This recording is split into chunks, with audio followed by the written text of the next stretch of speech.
All right. Hello. Welcome to the Fat Dad Fishing Show. My name is Rich, host of this, and we're back this week. It's going to be the three of us, me and normal co-host Ed, owner of Captain Hank's Tackle. Ed, how are you? I'm doing well. Doing well. Glad to be back. It's been seems like it's been forever. So Yeah, got, it's got a been a new while. shirt for the It's been a live whole. stream. I know. Come on now. Come on. Everybody's got to love that shirt, and we got John Creeley, the owner of Creeley Custom Rods. John, how are you? What is going on, guys? How's everybody been? I'm just back from vacation, so I'm feeling pretty relaxed. Although I had a day of work that was just a rough one. First day back, and the one guy said, "We did our best to make it good for you when you get back," and we failed. I was like, "Yeah, everything's falling apart." That's usually how it goes. Yeah, well, it's not that they did anything wrong either. It's just everything just came together at once. So so this one's going to be a pretty cool one. So we had off last week, and that's because I was out. I was in South Jersey, actually Stone Harbor, for a week of vacation. And with the 4th of July, we just figured, no, we're just not going to do one on the 4th of July. So we're back this week. And the topic this week is going to be about our preparation for the Duke of Fluke out of Sterling Harbor, down in Wildwood. We're going to talk about our preparations for that. And it's going to be interesting because, Ed, I don't know how much you've looked into it yet. I know John already has his plan. He's had it for 6 weeks already. He's had his plan. He's been looking at the tide charts and the weather forecast, the long range weather forecast. So he's all set. But you and I are probably a little bit behind the 8-ball. Did you send up your weather beacon, John? Yeah, definitely did. Or are you getting your reports from the birds? It's those birds coming from the background noise at your house. So yeah, any birds that you hear. So first of all, we got to point out Ed's shirt with the cats and the tacos. Taco cat, bro. Taco I don't even cat. like cats, but this shirt is just awesome. It is absolutely glorious. So before we dive into that, so let's kind of go into, let's level set with everybody what we've been doing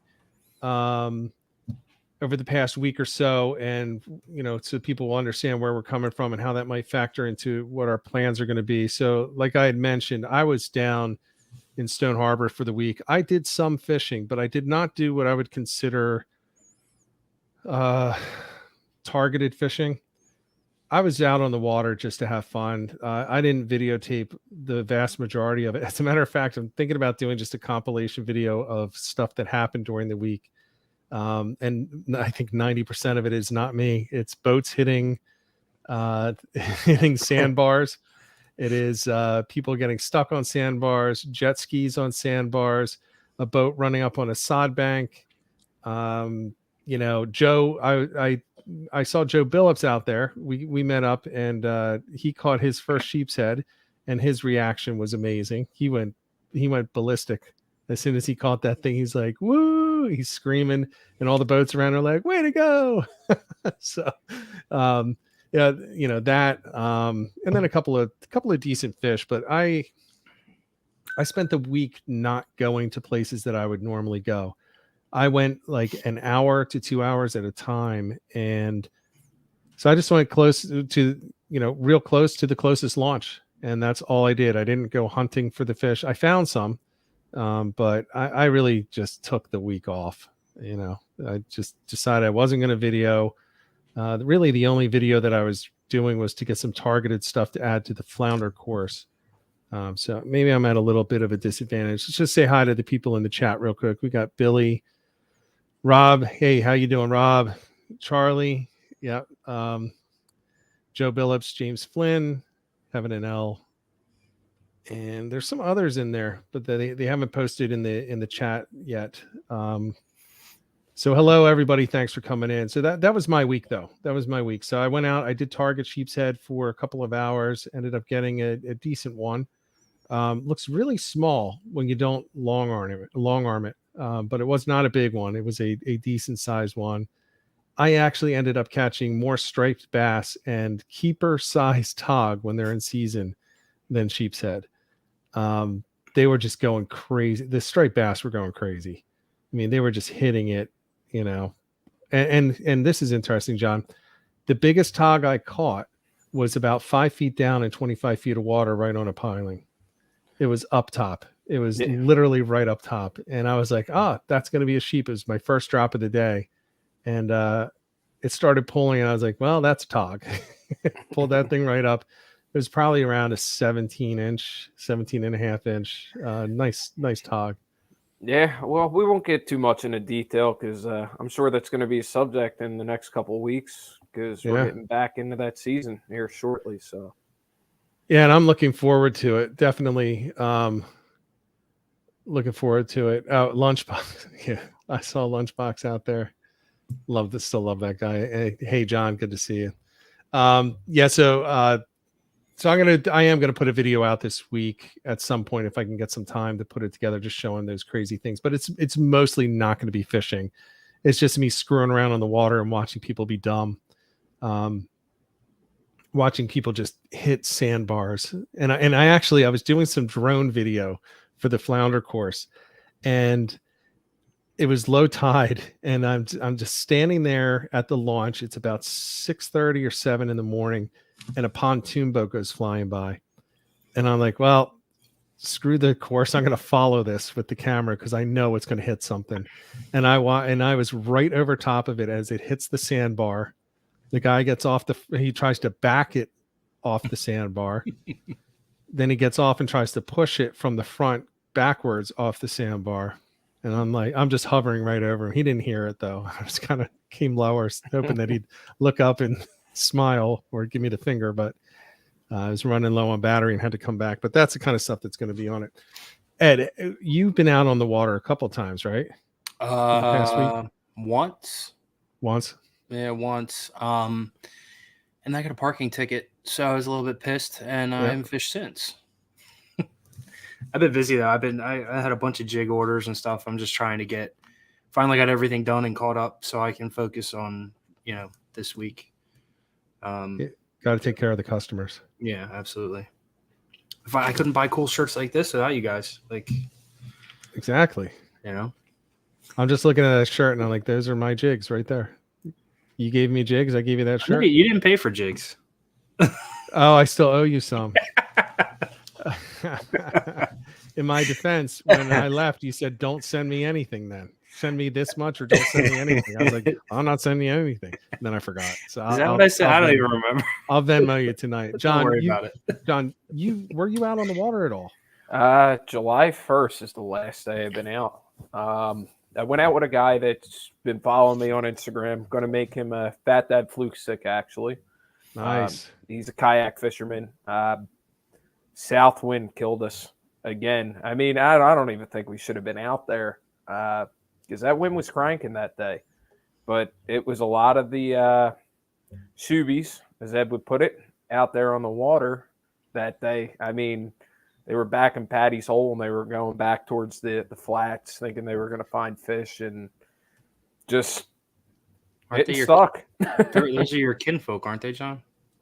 No. They're mine. I'm the shoobie.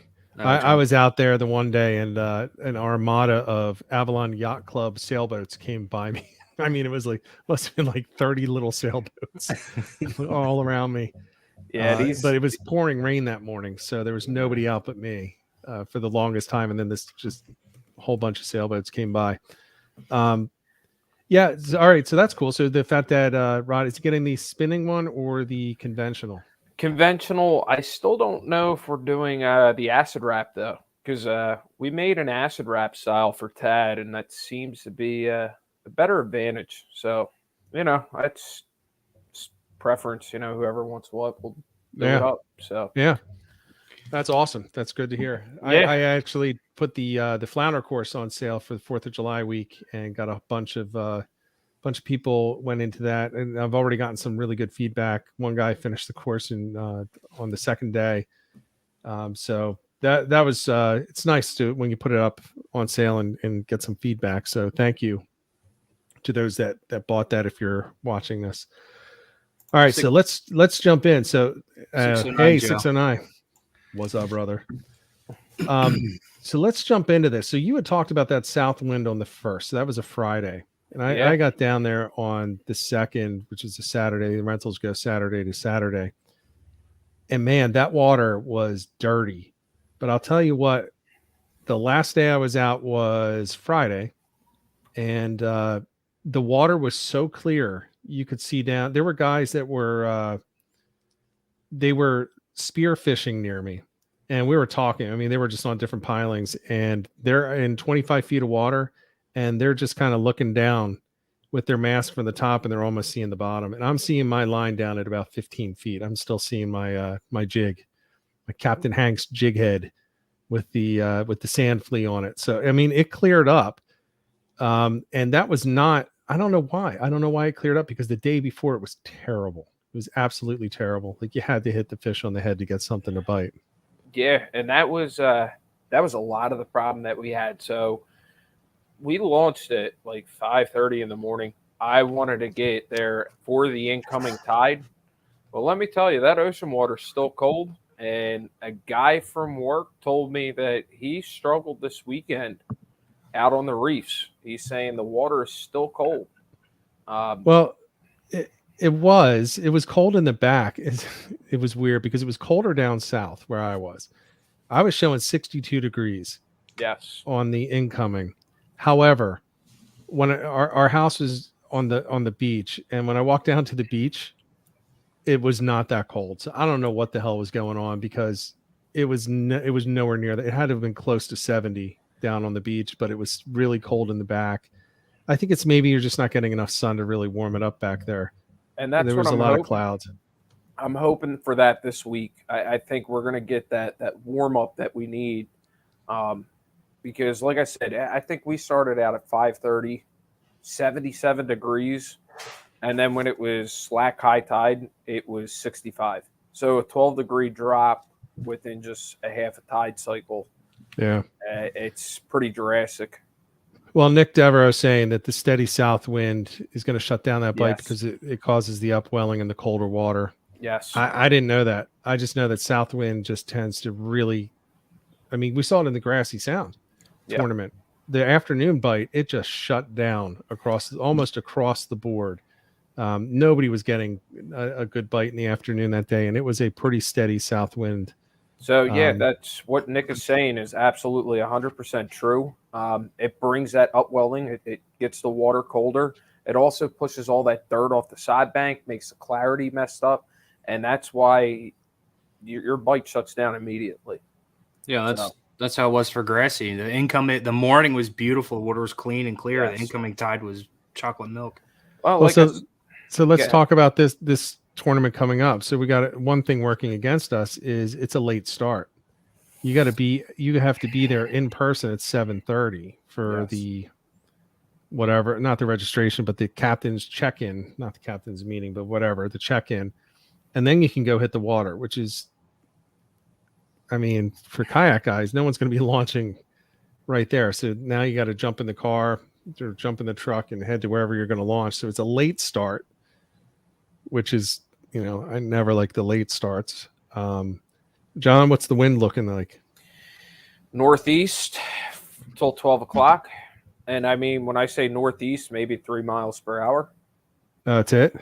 And then it turns south at 12 o'clock, 10 miles per hour.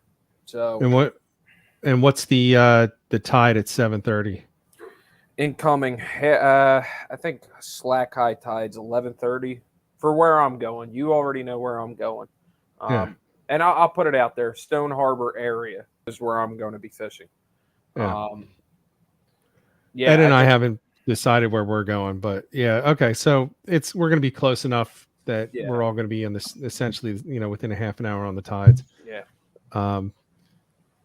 Wow. So the Northeast is great, especially at 3, because then the current will be able to pretty much do everything. Because we're going to be in the backwater. So we're going to be able to just ride the tide and not worry about the wind pushing us off course. So I guess that's one advantage. But I didn't find a consistent bite last week at all. I was finding fish, I was finding keepers, but actually they were all over slot. I think I keep saying I haven't caught a slot. I actually think I did catch. I must have caught one slot because I came home with 2 fish in one day. Okay. But I've caught, one slot fish all year. I could not find any at all this past week. They were all over slots, and they were all 16 to 16 and a half. So the thing I've noticed is as we go on throughout the season, it seems one day you're going to have all slot fish, or B, you're going to have all overfish. There's no in between this year for me, at least. I mean, I'm producing a hell of a lot of fish, but it just seems that I can't get a consistency of, okay, I can get a full bag limit or, one slot and one over. It just seems to be it's all slots or it's all big fish. Yeah, if we had the 318s again this year, I'd be having my best year ever. Yeah. I'm not even catching a lot of really small fish compared to other years. It's just I'm not getting the slot. I think we're putting more time into it. I think we're looking for bigger fish because I think we're doing more tournaments. I think that has a lot to do with it and the mentality as we keep going out there prepping for a tournament, I guess, in that mindset. Yeah. So what's your thought for this weekend? What are you generally looking for in your plan, John? Well, let's see what this weather does this week. I think it's supposed to be hot. I don't think we're supposed to get any rain. So that'll give it a little bit of a warm up. I'm thinking same plans, 20, 25 feet if I can in certain spots. I want to fish potholes, choke points, anything like that is deep. Because I think with this warm up this week, they're going to be sitting in a little bit of deeper water looking for colder water. I think they're all going to corral in there. Gotcha. Ed, what's your thought? I don't know. I'll see how I feel the day of. I don't know. I kind of fly by the seat of my pants, man. I mean, if they're there, they're there. If they're not, they're not. Like, I'm not going to go out and pre-fish. I'm not going to. I got to have fun. It's not, I don't know. Maybe I look at it a little bit differently than other people. I don't know. I'm thinking about going shallow. I will say the last quality fish I caught was I forget what day it was, the 30th. I think it was the 30th. The quality fish were like 15 to 18 feet of water, and it was 60 something, higher 60s for water temp. So if that means anything, I don't know. Well, I'm thinking about going. Like I said, I'm thinking about going shallower and smaller waters until the afternoon. Then I'm gonna on the outgoing. Then I'm gonna hit the deeper water. I think that's my plan. So actually, I think John, we're the opposite then.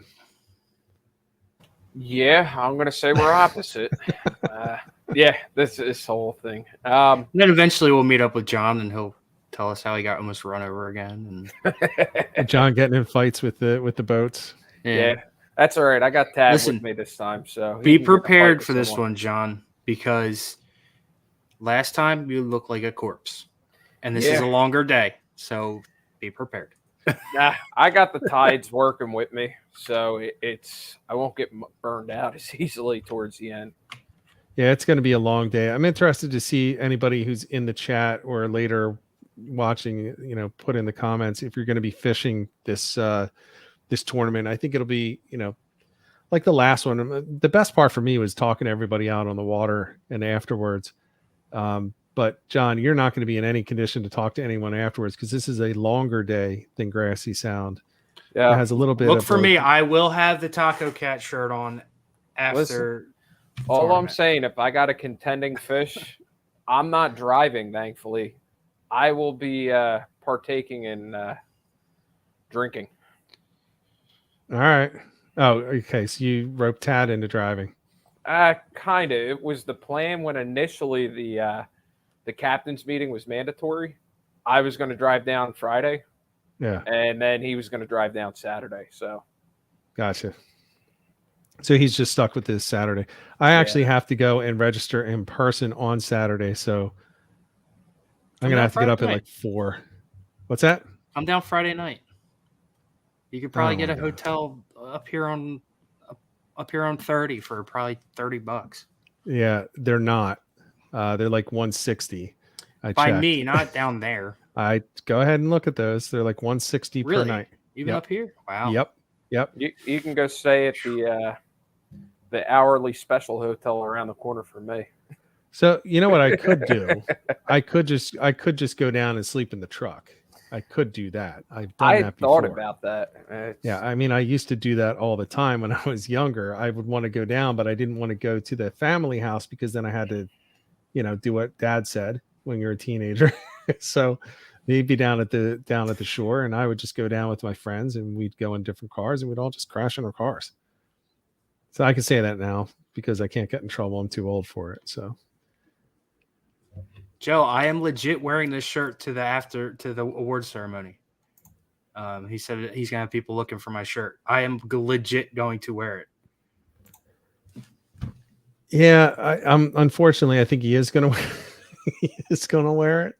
I'm not wearing anything like that. John, are you gonna wear your tournament shirt? Yeah, I'll wear it. Let Ed look like the acid user. Yeah, that's no. fine. I'll be wearing my tournament shirt during the tournament, but for the after party thing, I'm gonna get changed and freshen up and be in my taco cat. No, I wear I like to wear. I'm gonna start wearing the tournament shirt like at the dinners or the award ceremonies, whatever you want to call it. I don't want to ruin the shirt while I'm fishing because blood does get everywhere sometimes in the kayak. But that's a good thing about a fishing shirt. The blood all over it. I ruin other You saw shirts. the picture of Mahalik with that tuna, right? He looked like a mass murderer. And the tuna guys like roll around in this shit. Yeah. I mean, they love it. Yeah. Well, it looks like Don's going to be in it. So Don is not, and he's not going to trailer his boat down. So he's going to. Don't get a ticket on the way home, Don, or the way back to the boat. No, he won't. Yeah, Joe, I don't know if Joe's fishing it. Ray is fishing. Ray B is fishing. He's going to be meeting us there. Yeah, he still hasn't figured it out. Me and him have been talking a little bit, so we'll see what happens. Well, Joe, I shipped Joe's order, so he should have gear for the tournament. He should come out and fish with us. We should have everybody go. Everybody that's in this chat. John, Billy, you got that new Old Town Big Water. So throw it in the car and come down and meet us down there. It's $100 for the tournament. And let's get out there. Joe Billups, you're down in that area anyway. You have no excuse. Yeah, I was going to mention that. Billy, congratulations on the kayak. Please accept my friend request on Facebook after 2 years now. I would like to get out fishing with you. He's very selective. He does not like. You don't want to fish with him. He doesn't text people back. I don't text people back. No, he's talking about Billy. No, Billy. Okay. Well, he texts. He always sends one back to me. So whatever, dude. Yeah, and we got to get Hutchinson out there as well. Yeah. We also got to plan our group fish day because summer is ticking away quick. Yeah, just a day to get out there and have fun. Yeah. We'll do some ridiculous things if people want to meet up just for a day on the water, boats, shore, kayaks, whatever you want to do. If people want to do the different competitions just for fun, I don't want to do the Barbie rod one because that's somebody else's deal that we're going to participate in this fall. We're totally doing that. Yeah, but they're doing it, so we'll join their thing. I don't want to steal their thing. I'm not into the. Here's the most recent social media challenge where I'm going to use an ice rod. Well, no, we're going to do that, but they've been doing it for years, so we're going to jump in on that. Yeah, we need to do those. But let's get back to this weekend, right? So the water temperatures, as from what I saw, did come back up into around 70. Northeast wind is going to be good for the water temperatures, I think. And actually, it was the east wind that warmed that water up on that Friday when it got nice and warm out front. So hopefully the warmer temperatures are going to put the fish into more predictable places, because this is just a messed up year. It's the 11th of July and the water's in the 60s for the most part in the backwaters in southern New Jersey, as far south as you can go in New Jersey. And it's usually in the mid 70s. And when I'm fishing in August, it's usually in the mid 80s. in the backwaters, and we've not even glimpsed that. We've not even touched that. And that's the best part, because they're not going to be in certain places when the water's 85 degrees. They're going to be looking for the more, predictable stuff, the deeper water, the channels and stuff like that. And they're just all over the place. I think Lunchbox was saying that when I saw him out there on the water. There's like no reason for a fluke to be anywhere. They'll be in any structure with any current right now, because there's no temperature thing to mess with them and force them to go anywhere else. Yeah, and Joe is back in the Grassy Sound area today in 60s and low 70s, which is, if it's in the low 70s, it's better than it was last week. Thank you for the intel, Joe. Appreciate it. Yeah. Fireworks at Karen and Darren's.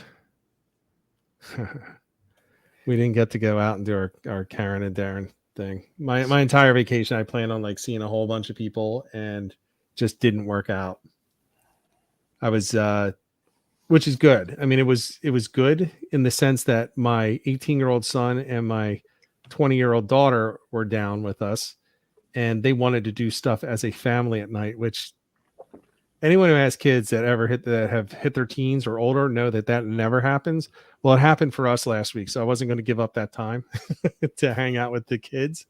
So it kind of canceled a lot of things. Like I was going to go out to dinner with Don and with Bill and all these other guys, and it just didn't work out. But it was a good reason, I guess. So all right, so again, I'm going to start shallow. I'm going to look on the outgoing with the warmer water. I'm going to start to look deeper. But here's the question. So Ed, I know you want to just kind of fly by whatever, just go wherever you end up, after that acid trip kicks in, Mm-hmm. You're going to bring the acid, right? Yeah. If you were going to make a plan, what would your plan be for the water depths throughout the day? Or does that factor in at all? I'm just going to hunt around and see, work some drops and just see if I can pick up a pattern. I actually learned that from Reaper, watching him on YouTube. He always looks for a pattern, whether he's fishing for, tuna or in the back fishing for fluke. He's always looking for a pattern. So he'll start, if you catch more than one fish doing the same thing, then that's kind of what they're looking for. And then you tweak from there. So right. That's probably what I'll do. I don't know. Like I said, I'm going to have fun. I don't want to overburden myself and start thinking and get disappointed if I don't win or whatever. I'm just going to go hang out with my buddies and have a good time. It's really, if I catch something good, then cool. If not, whatever. I'm there with you. However, I want somebody that goes with us to place. That's my entire goal. I don't care if it's me. It would just be nice to have somebody go up there so we can cheer him at the end. We gotta get Jacob to come. He'll win again. Can he do it 2 times in a row? I think he is actually. Is he? I haven't talked to him. I don't know. I thought he was. He mentioned something on one of my posts, I think, over the weekend. He is not fishing this weekend, unfortunately. Oh, then we do have a chance of winning. Yeah. Well, his beginner's luck is gone. We've got to get Matusin to go with us. Let him get his beginner luck going. I know Mike's coming. He'll be with me. So we got to put a video on him. I want to do an entire video. I want to do an entire video of just the weird things that Mike does when he's out on the water. And it's not weird. It's just unique, I guess. He's quirky. He's quirky. He doesn't even realize he's just standing up. He's turning around. He's walking up to the very front of the kayak. He's talking to himself. Does your video editing software have the bleep button? I can bleep things. I've done it many times for you two. I already counted one for the podcast that I got to bleep for you, Ed. Hey, I was pretty good. Yeah, you guys both been pretty good. Which is amazing. You know me in real life. This is clean. Yeah, I talked to somebody on the water. He's like, I don't know how you guys don't curse all the time. And I was like, because we were on the water and we were talking, and every other word from either of us was a curse. Like, I don't know how you guys do that. I think it was Joe at the Grassy Sound. We were sitting at the table. He said it while we were on the sandbar. He looked over at both of us and goes, Ed, yes. John, I don't understand it. He's like, meeting you guys in person, this is just ridiculous. He's like, I can't believe it. 2 different people. Yeah. It is. It's like when you go to work and it's a place where you can't curse. And I don't work in that place. I mean, I can where I am, but I used to work in a place like that, and it's just like you turn it off somehow. You think I'm bad on the water? Come over to my job for 10 minutes. I don't want to, John, because you are bad on the water. And that one day you smelled like straight up ketchup. That was weird. Well, came straight from work, you know. It was odd. Yeah. So, but here's a big thing, and we're only going to do this for maybe like 15 more minutes tonight. But the big thing that I am seeing, and I do talk to a lot of people, people just message me, here's what I did today, here's what I caught it on, here was the depth, here was the temperature, just passing information around. And the one thing that I have not found a pattern on yet this year is the bait. What is the bait that works? It was Killies / minnows for a brief period that was consistent. However, let's be honest, live bait is always consistent. There's always at least a minimum production value out of live bait. So see, the last tournament I didn't get live bait. I had cut bait. They weren't touching none of that. I had a whole mackerel. The thing was this big.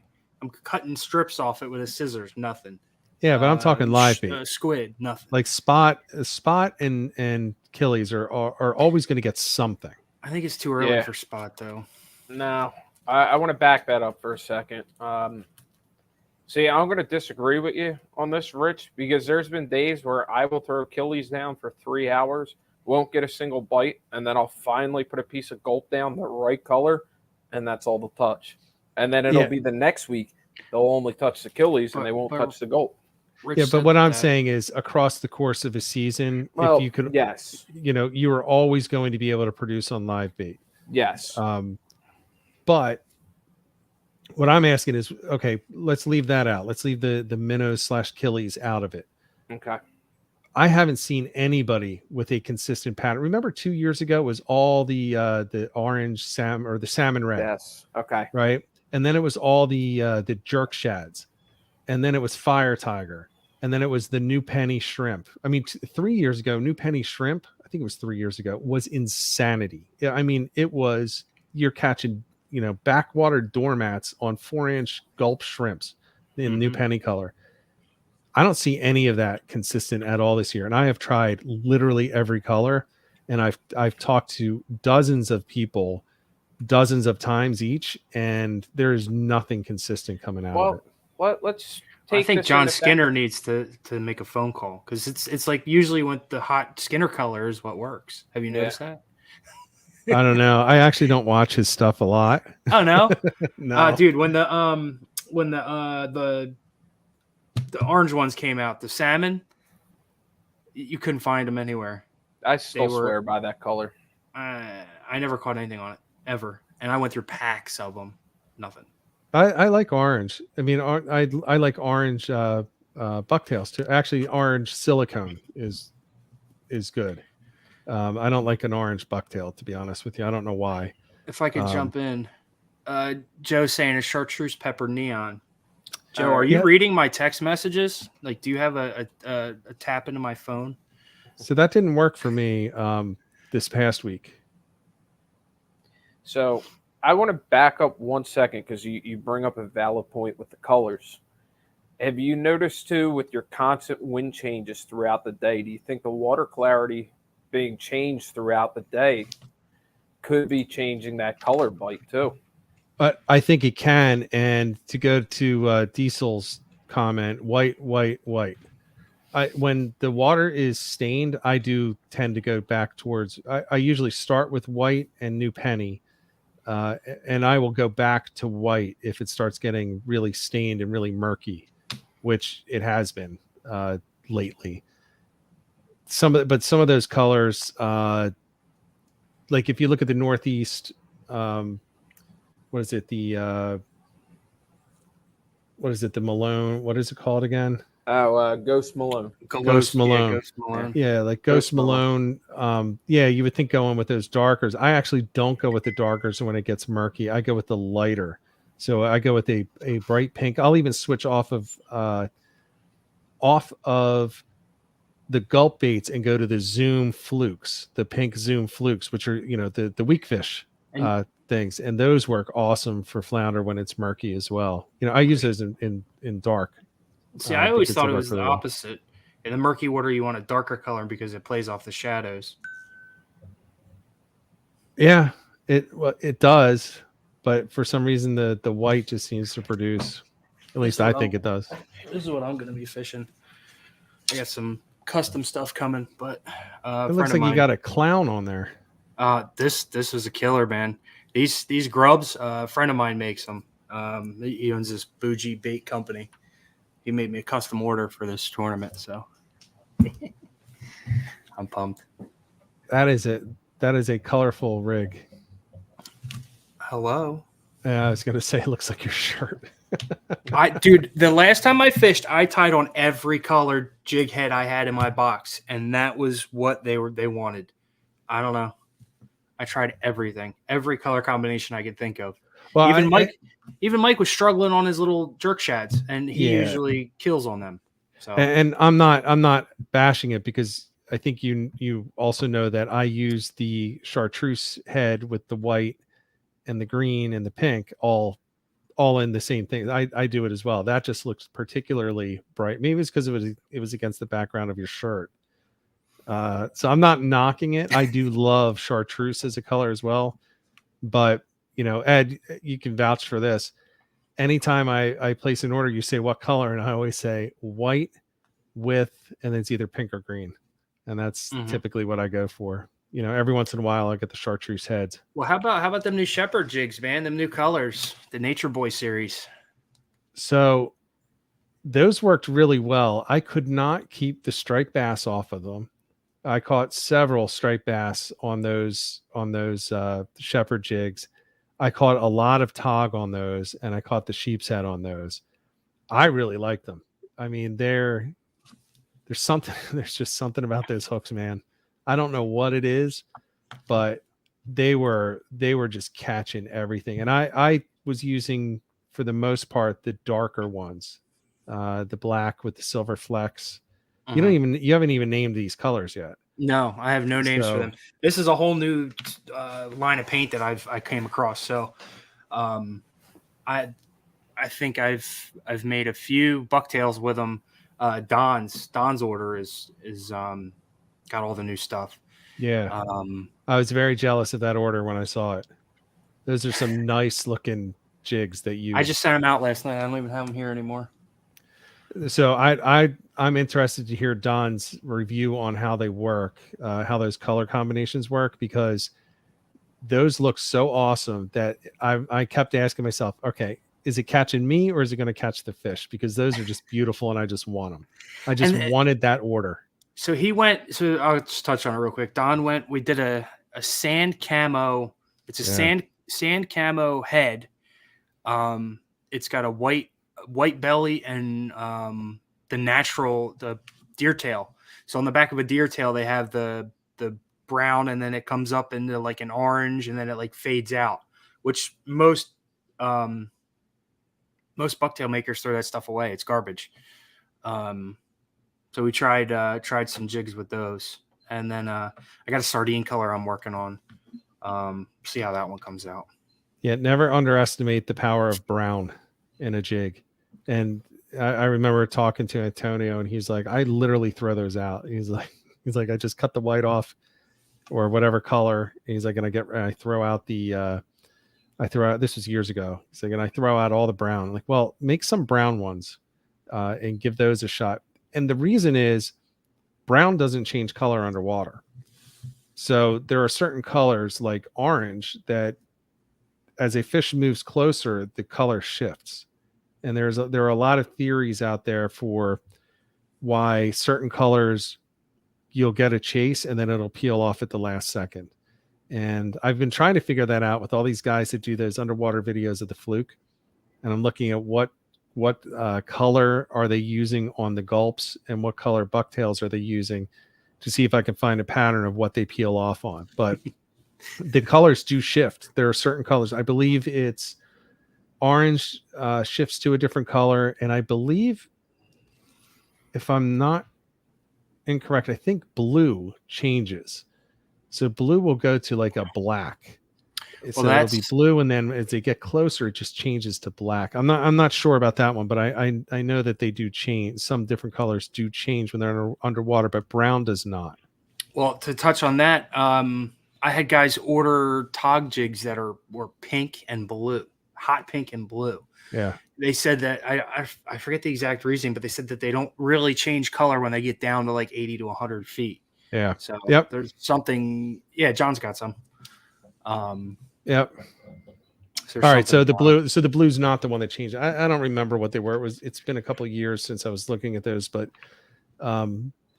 I think, just think about it this way. If you're walking up to a buffet table and you see a steak and it's got that nice, grilled color to it, and you're walking up to it and you're about to grab it, and all of a sudden it turns gray, you're going to stop reaching for that. And you're like, I'm not eating the gray steak, and you're going to turn and you're going to go somewhere else. Right.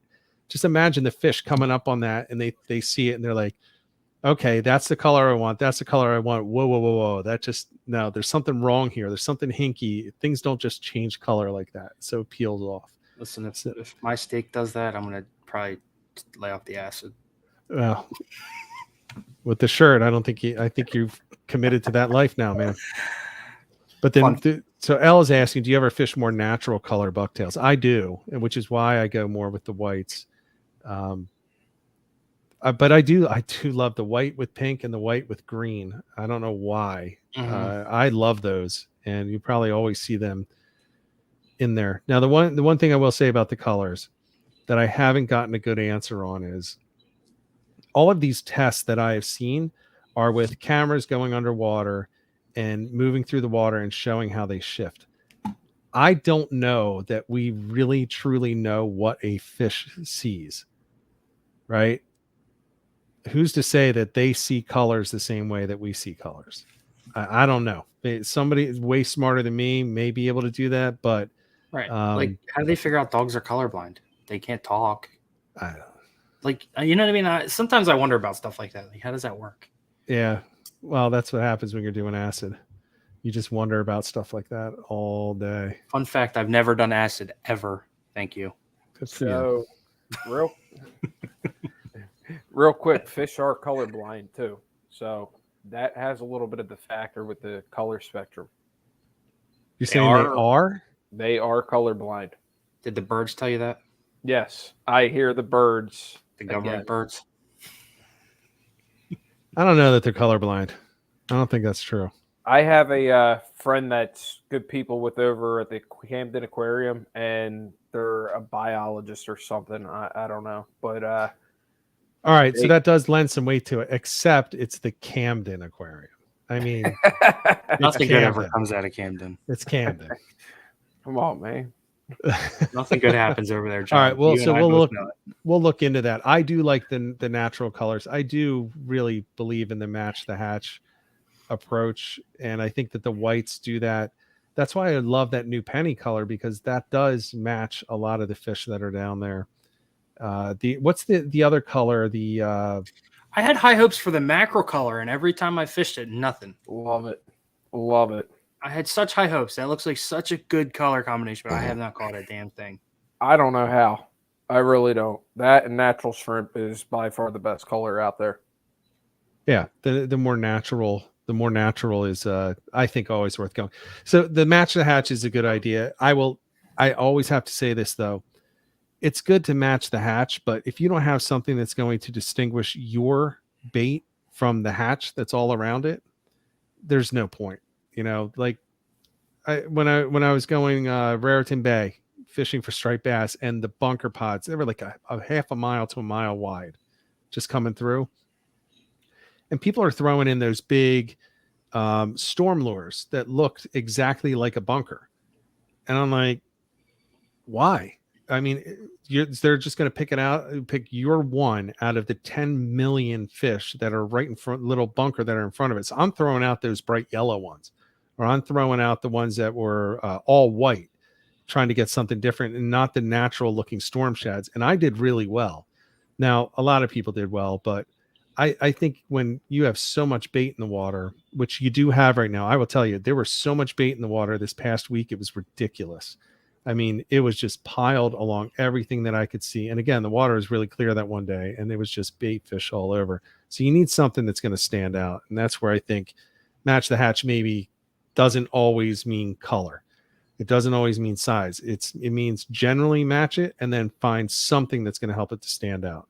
That's why I think the big heads do so well, because they have that when they're on the bottom and they're bouncing, they have that little bait fish profile, and then you have the flash to the side. It's just reflects whatever light's down there.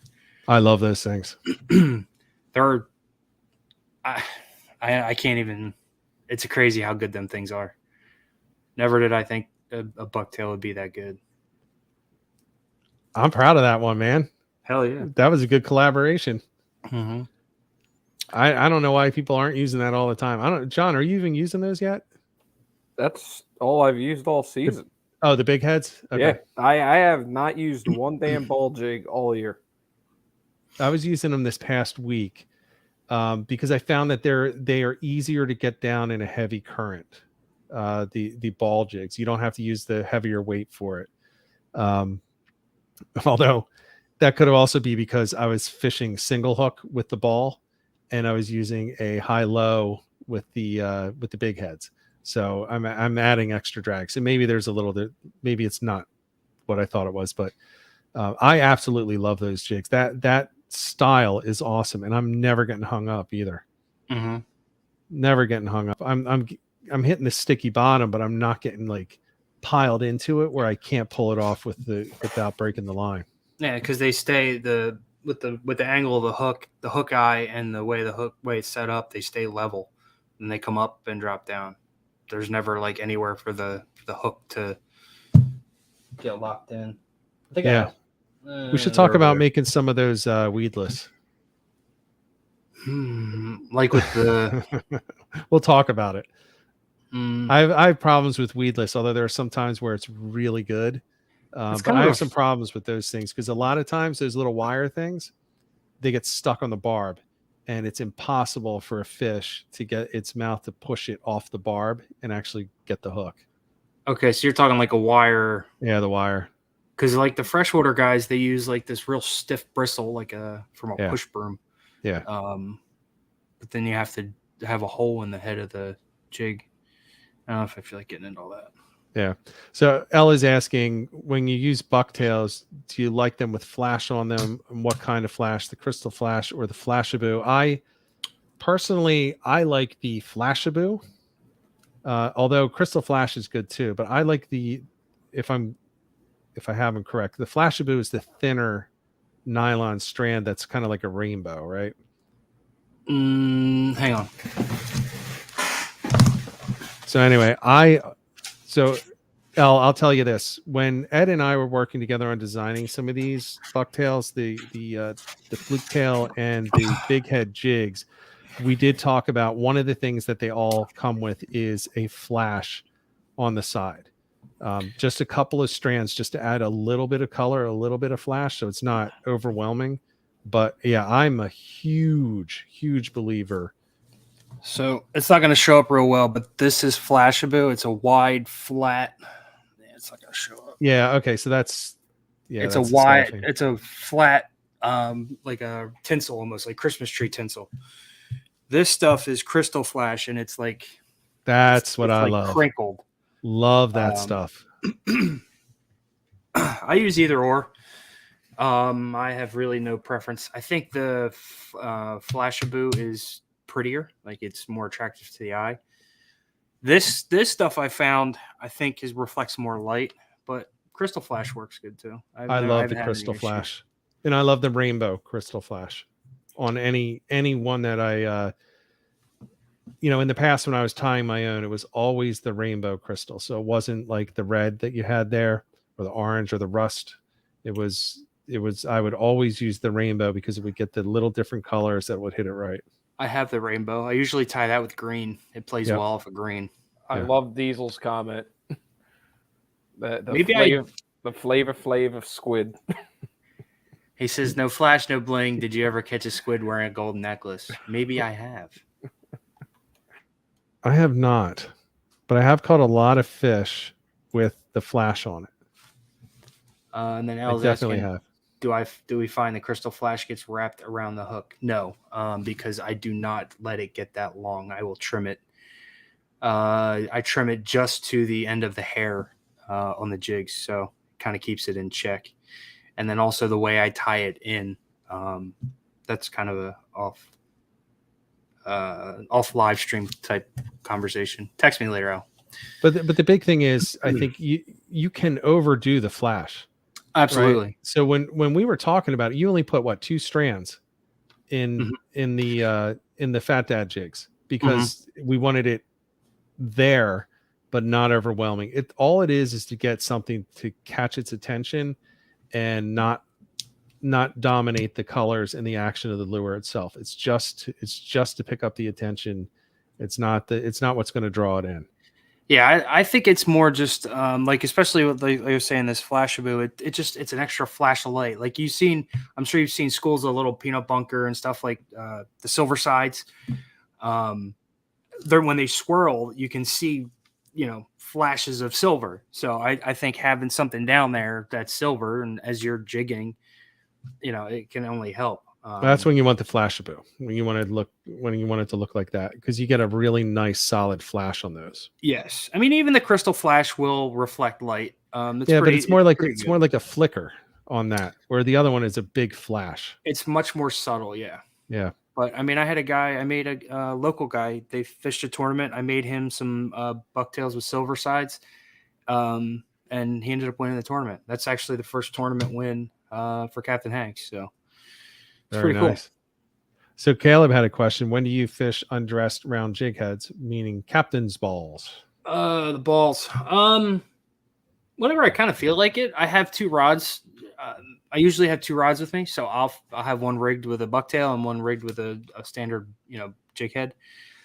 The one year I had a buddy of mine who that's all he fished, and he did really well. And I fished bucktails, and I didn't do as good as him. So that's a tough. I think it depends on the angler. Honestly, I think it's a confidence thing. Yeah, I use it. I also have one that's always rigged up with one, especially now that you have them. I made sure that I was in with the first orders of the captain balls. And I do have one that's always rigged up, and I use it very specifically for a couple of things, unless nothing else is working. I will use that when I want to cast into shallows and retrieve. So when I'm doing an active retrieve with the spinning rod, I don't use a bait caster for that. When I'm casting out, I use only spinning gear. I'll cast it out and work the bottom. I will use that. I find it gets fouled less. It has really good action with things like the paddle tails and some of these like Northeast profiles, the ripper shads. So I'll use it when I'm doing that. I'll also use it when I need to get deep and I don't want a lot of resistance on the line because there's a lot of current. So you can get away with a lighter jig head if you have a low profile jig and you don't have if you don't have the hair on it, if you don't have the silicone on it, you can get it into the deeper areas with less weight. So I'll do that. Right. But for the most part, it's when I'm casting, like if I'm working a creek mouth, I'm using one of those to start, and then I'll switch over to a bucktail after that. Mm-hmm. And I almost always use it single hook. I usually don't put a teaser above that. See, now I very rarely fish teasers, but if I do fish a teaser, it's going to be over a standard, a naked ball jig. It's not going to be over a bucktail. Interesting. Billy is asking about, do we make bucktails with swing hooks? No, I do not. I don't believe in it. I also think it's extremely difficult to put a bait on a swing hook and a bucktail and have it present like anything natural. I think the swing hooks are probably better for tog or something like that. Yeah, I've used them. I think S&S is like the one that does those the most. They're okay. I don't think there's anything. I don't think there's a big advantage to it. It does give you some really good action, but if you work in the bait right, you probably don't need it as much. I would say if I was going to use the swing, it would probably be deep water, like offshore. So out in 80 plus feet, 5 miles off, 6 miles off. Maybe I'd start looking at a swing hook. Or very heavy cover that I'm fishing in, very snaggy. I might try that.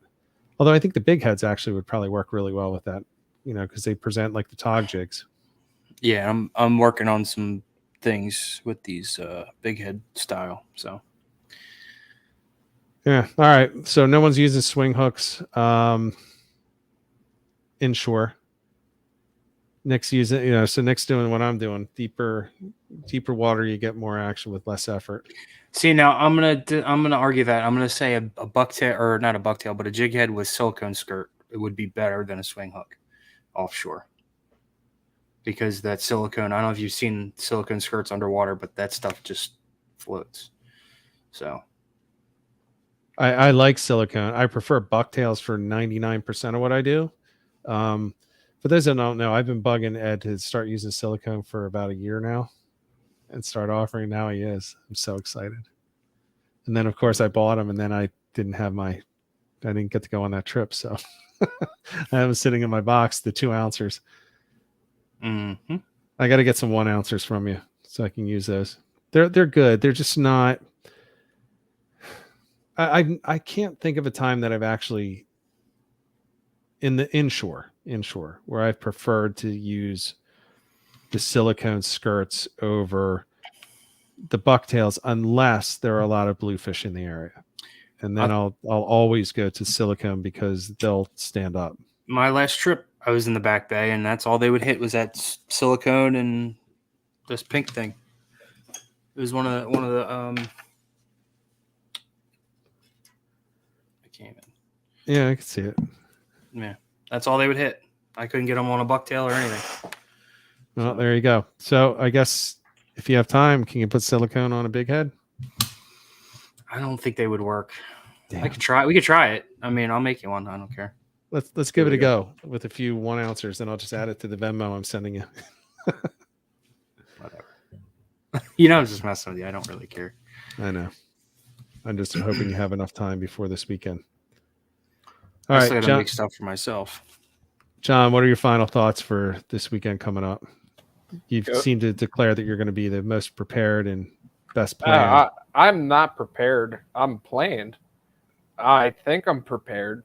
But again, you get out there, it changes instantly. So just got to hope that the plan falls into place. So see, that's why I go with no plan, because then I won't be disappointed when nothing pans out. Hey, listen, it doesn't bother me. Whatever happens. I'm hoping that one of us, at least one of the three of us, because if Tad wins, I'm never going to hear the end of it on the whole car ride home. Oh God, I'm cheering Tad, for him. If you're listening and you win, record the ride home. I want to hear it. Yeah, I'll give him my video cameras. He can just keep rolling them the whole way. I want to hear it. I just want to hear him talk smack the entire way home. No, but I'm hoping that someone out of our group definitely wins. That's why me and him kind of formulated this plan over the past 2 weeks. And we'll see what happens. I'm looking forward to it. Just another day on the water, and anything that's a keeper is a blessing in that aspect too. So, yeah. And Ed, you have no plan. I did want to ask real quick while I'll go through my last thing. Nick, are you fishing in the tournament? I think Nick was going to fish in the tournament. It's been a while since I talked to him, but my plan is not put together yet.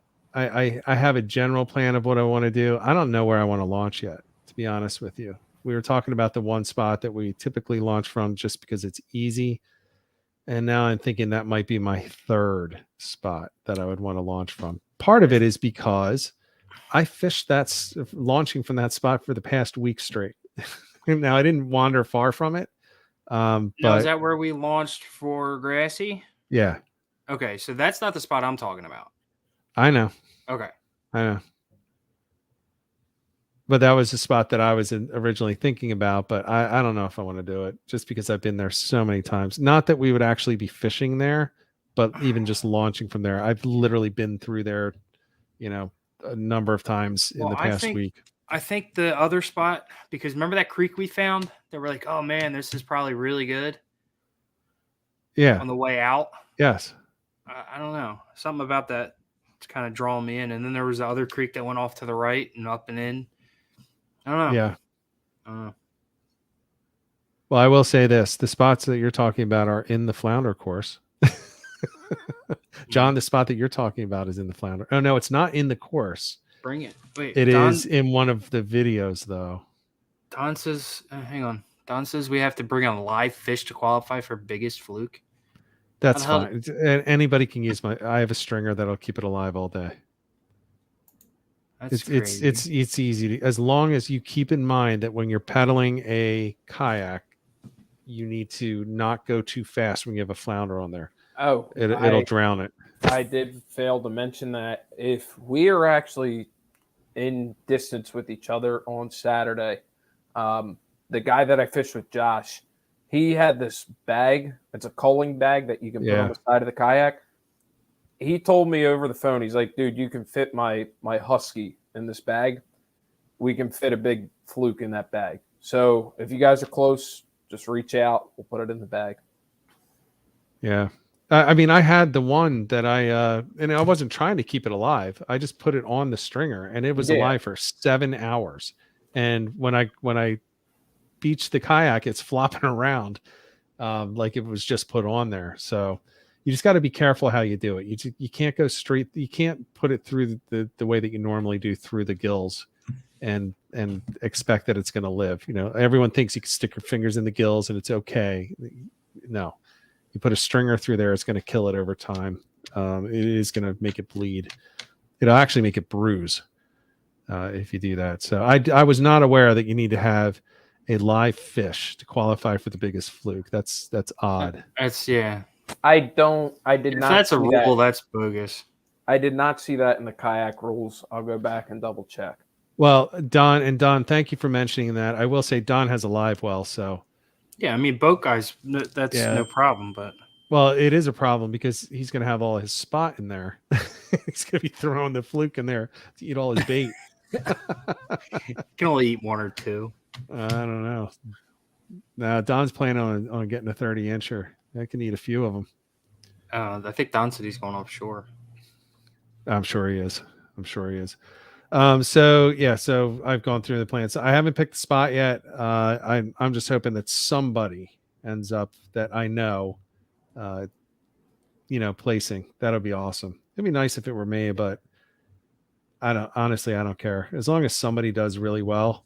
I had the best time out on the water, especially when Mike caught that fish. I was so happy for him. And then when he lost it, it was just more fun because of the way he lost it. But I think he learned his lesson, and I have a bump board that I'm going to give him. So good. Diesel did clarify that it is for the boats that the fish must be alive, and for the kayaks, it does not need to be alive. See, that doesn't make sense to me. It's easier to keep it alive on a kayak. Most boats don't have live wells that they're running to keep big fish in. They're usually bait wells, Yeah, that or a cooler, though. I mean, it's easier to put a cooler on a boat than a kayak. I guess. Well, yeah, you know that. I had a nice brand new aerator pump going. Yeah. You shouldn't be throwing it overboard. Polluting. You just aggravated me so much. It wasn't me. Plus, I had to send the batteries over to recharge the electric eels. So, yeah, there you go. Have you ever seen those memes? They say to throw your car batteries in the ocean so the electric eels can recharge. Now that would be fun. It's quite funny. I don't advocate throwing car batteries in the ocean, though. No, you can't. You can't advocate that on here. I need the lead. Yeah, you want the lead out of the batteries? It's tough. I've done that before. It's tough. Yeah, it is.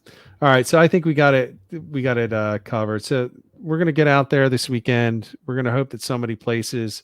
Again, this season for me hasn't really solidified. Like there are just no real trends to follow at this moment, as far as I can tell. So we'll see what comes into place. Hopefully we have that northeast wind. Hopefully we end up fishing in the same general region so that we can talk to each other on the radios. Although John, for those that don't know, John goes crazy on the radio. He talks a lot. So I don't have one. Ed won't turn his on. I do it intentionally, and I've been pissing more and more people off on the radio, and it is fantastic. I love it. It's not me, people. I put my Pandora on, and I cruise around and do my own thing. I did get a new speaker to blast Kid Rock, so we're good. Hopefully it's waterproof. Oh, it's IP67. We're good. There you go. Bring your snorkel because I'm going to throw it. All right, we'll be back on Monday, and we'll go through the results. Maybe we'll have a winner come on with us. Roadkill, I did not actually get out to do the night fishing when I was down there. I was hanging out with the family at night. I was actually just shocked that my kids wanted to hang out with their parents this past week on vacation. So I took advantage of that. My son's going to college in August as a freshman, and my daughter is in college. So don't get to see, well, an 18-year-old son, he's never around. And my daughter in college, she's never around. So I took advantage of that. I did not go night fishing. And when I talk about marine radios, yes, we are using the true marine VHF radios when we're out there, except for Ed. He refuses to. So, all right, guys, everybody, thanks for stopping by. We'll be back on Monday night. We're going to show the tournament winning fish in my hands, John's hands, or Ed's hands, hopefully.